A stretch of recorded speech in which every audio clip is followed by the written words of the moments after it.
بسم اللہ الرحمن الرحیم۔ السلام علیکم۔ عبدالرؤف تاجر ایک ملک کے کسی گاؤں میں عبداللہ نامی ایک کسان اپنی بیوی اور اکلوتے بیٹے حمید کے ساتھ رہا کرتا تھا۔ عبداللہ ایک قناعت پسند اور صبر کرنے والا آدمی تھا، اس لیے اس کی زندگی سکون سے گزر رہی تھی۔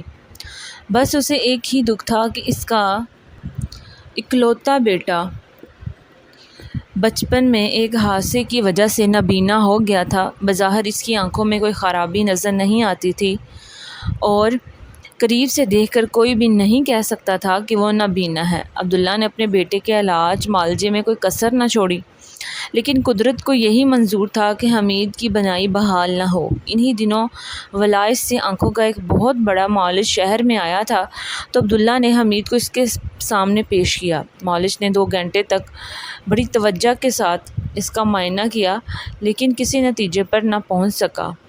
اسے حیرت تھی، جب آنکھوں کے تمام رنگ پٹھے صحیح کام کر رہے ہیں تو پھر آنکھیں بصارت سے محروم کیوں ہیں؟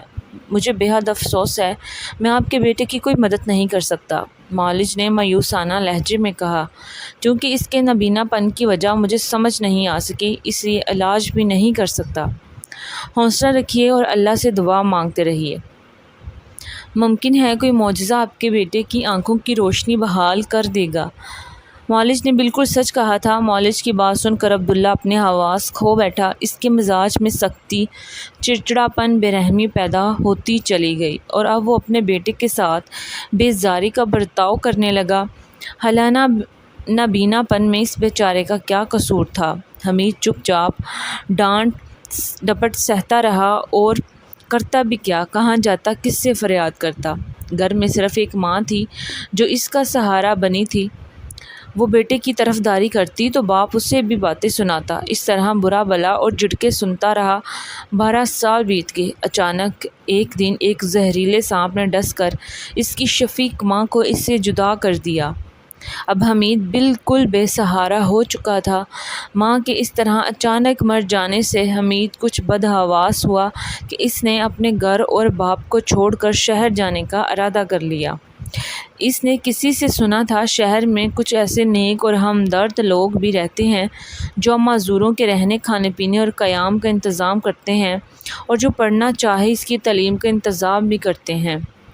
مجھے موقع ملا تو میں خوب دل لگا کر پڑھوں گا اور ایک دن بڑا آدمی بن جاؤں گا۔ گھر سے نکلتے وقت اسے تھوڑا سا دکھ تو ضرور ہوا، لیکن اس نے اپنے جذبات پر قابو پایا۔ ابھی حمید گھر سے نکل کر تھوڑی ہی دور گیا تھا کہ اس کی لاٹھی کسی انسانی جسم سے ٹکرائی تو وہ سنبھل گیا۔ معاف کرنا بھائی، میں نابینا ہوں، اس لیے غلطی ہو گئی، حمید نے بڑی التجا سے کہا۔ کوئی بات نہیں بابا، بس اللہ کے نام پر کچھ دیتا جا۔ آواز آئی تو حمید سمجھ گیا کوئی فقیر ہے جو سرے راہ بیٹھا ہے۔ میں تمہیں کیا دوں بھائی، میں تو خود خالی ہاتھ ہوں، میری جیب میں صرف ایک معمولی سا سکہ پڑا ہے، وہ بھی تمہارے کیا کام آنے گا، بس وہی دے دو بابا، اللہ تمہارا بھلا کرے گا۔ جیسے تمہاری مرضی بھائی، اگر یہ سکہ تمہارے کسی کام آ سکے گا تو مجھے خوشی ہوگی۔ حمید نے وہ سکہ جیب سے نکال کر فقیر کو دے دیا، اور اس کے ساتھ ہی اسے ایسا محسوس ہوا جیسے اس کی آنکھوں کے سامنے دھوئیں کی ایک چادر سی ہٹ گئی ہو اور آنکھوں میں روشنی کی ہلکی سی شعاع داخل ہو گئی ہو۔ یہ ایک نیا تجربہ تھا، کیونکہ آج تک ایسا نہیں ہوا تھا۔ حمید نے سر جھٹکا، لیکن کچھ سمجھنے سے قاصر رہا۔ یہاں سے تھوڑی دور پر ایک بوڑھی فقیرنی ملی۔ اللہ کے نام پر بیٹا کچھ دیتا جا، اللہ تیری مرادیں پوری کرے۔ حمید ٹھٹک کر کھڑا ہو گیا۔ اب اس کے پاس دینے کو کچھ نہیں تھا۔ میں تمہیں کیا دوں مائی، حمید نے بھرائی ہوئی آواز میں کہا۔ میرے پاس تو اب کچھ بھی نہیں، کاش میرے پاس ڈھیر سارے سکے ہوتے تو میں سب تمہیں دے دیتا۔ اچانک فقیرنی کی نظر اس کے کاندھے پر رکھی پرانی شال پر پڑی تو وہ خوشامدانہ لہجے میں بولی، اگر تیرے پاس کچھ نہیں تو مجھے اپنی یہ شال دیتا جا، میں رات بھر سردی سے کانپتی رہی ہوں کیونکہ میرے پاس اوڑھنے کو کچھ بھی نہیں بیٹا۔ حمید گڑبڑا گیا۔ اسے امید نہیں تھی کہ فقیرنی یہ شال مانگ لے گی۔ نہیں مانی، یہ شال کیسے تجھے دے سکتا ہوں میں، حمید نے بوکھلائے ہوئے لہجے میں کہا۔ یہ میری محرومہ ماں کی نشانی ہے، اگر یہ شال تجھے دے دوں تو میرے پاس کیا بچے گا؟ دیکھ بیٹا ذرا غور کر، تو جوان ہے، تندرست ہے، طاقتور ہے، سردی اور ٹھنڈ کا مقابلہ کر سکتا ہے، لیکن میں ایک غریب فقیرنی ہوں، میرے پاس تو ڈنگ کے کپڑے تک نہیں۔ اگر تو مجھے یہ شال دے دے تو میری جان بچ جائے گی، ورنہ یہ سردی تو مجھے کس دن مار ڈالے گی۔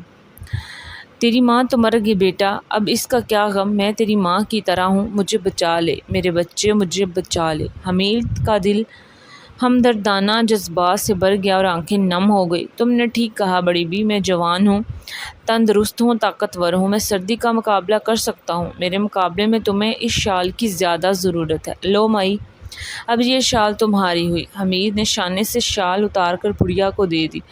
عین اسی لمحے اس کو محسوس ہوا جیسے اس کی آنکھوں میں بجلیاں سی گوندگی ہوں۔ حمید بری طرح بوکھلا گیا۔ یا اللہ، میری آنکھوں کو کیا ہو رہا ہے؟ میں تو پہلے ہی نابینا ہوں، اب اس سے بڑھ کر آپ مجھے اور کس امتحان میں ڈالیں گے؟ اس نے خود کلامی کے انداز میں کہا، لیکن اس کے حیرت کی انتہا نہ رہی جب اس نے محسوس کیا کہ اس کی آنکھوں میں چھائی ہوئی گہری تاریکی بہت ہلکی ہو چکی ہے اور وہ لوگوں کے دھندلے دیکھ رہی ہے۔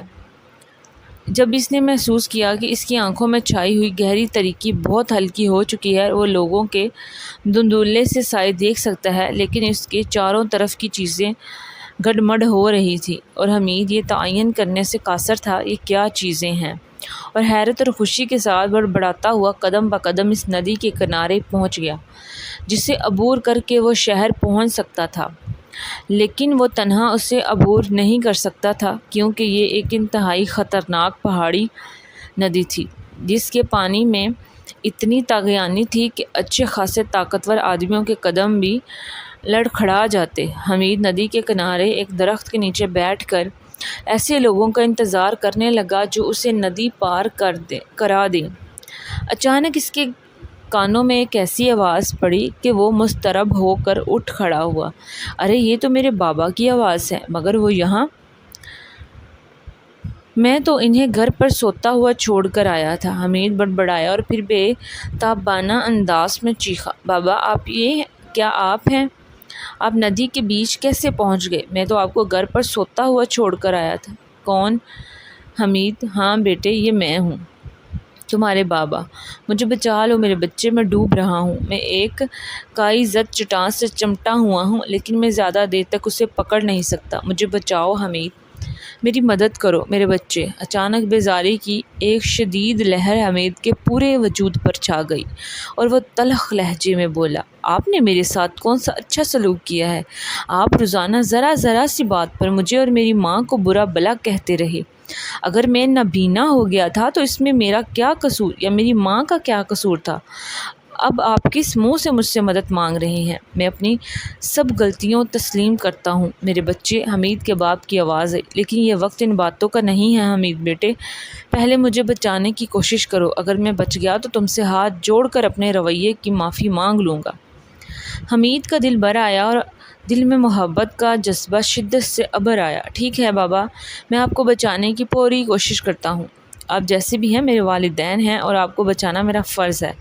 اتنا کہہ کر حمید بے دڑک ندی میں کمر تک اتر گیا۔ یہ لیں بابا، میری لاٹھی کو مضبوطی سے پکڑ لیں، میں آپ کو کھینچ لوں گا، حوصلہ رکھیے بابا، آپ کو کچھ نہیں ہوگا۔ اتنا کہہ کر حمید نے اندازے سے اپنی لاٹھی باپ کی طرف بڑھائی، لیکن اب دیر ہو چکی تھی اور اس سے پہلے اس کا باپ لاٹھی پکڑ سکتا پانی کے ایک زبردست ریلے نے اسے اٹھا کر بہت دور پھینک دیا۔ الوداع میرے بچے، تم نے بچانے میں بڑی دیر کر دی، اور ان الفاظ کے ساتھ ہی حمید کا باپ بہتا ہوا بہت دور چلا گیا۔ حمید زاروں قطار روتا ہوا ندی کے کنارے سے نکل کر درخت کے نیچے آ بیٹھا۔ تم بھی ساتھ چھوڑ گئے بابا، ماں تو پہلے ہی ساتھ چھوڑ چکی تھی، اب میں دنیا میں بالکل اکیلا رہ گیا ہوں، میں کس کے سہارے جیوں گا بابا؟ حمید خود کلامی کے انداز میں کہہ رہا تھا۔ اچانک اس نے اپنے کندھے پر کسی کا نرم ہاتھ محسوس کیا۔ نہ رو بچے، نہ رو، کوئی اندیکھا وجود کہہ رہا تھا، پگلے یہ تو خوشی منانے کا موقع ہے اور تو رو رہا ہے، تیرا باپ ندی میں ڈوبا نہیں بلکہ زندہ ہے اور گھر پر تیرا انتظار کر رہا ہے، اور سن، اپنی بند آنکھیں کھول کر روشنی اور خوبصورت دنیا کو دیکھ، ہاں ڈر مت، اپنی آنکھیں کھول میرے بچے، اللہ نے تیرے نیک اعمال سے خوش ہو کر تیری بنائی بحال کر دی۔ راستے میں اپاہج فقیر کا ملنا، بوڑھی فقیرنی کو شال دینا اور باپ کو بچانے کے لیے بلا دڑک کوشش کرنا، یہ سب قدرت کے امتحانات تھے میرے بچے، جن میں تو پورا اترا اور اب تو سب کچھ دیکھ سکتا ہے۔ ہاں سب کچھ۔ گھر جا اور بابا کے گلے لگ جا اور اسے بتا تو سب کچھ دے سکتا ہے، اب تو نابینا نہیں رہا، تیری آنکھیں واپس آ گئی ہیں۔ اگر آپ کو یہ کہانی پسند آئی ہے تو میرے چینل زنیشا سٹوری کو سبسکرائب کریں اور ویڈیو کو لائک شیئر ضرور کریں۔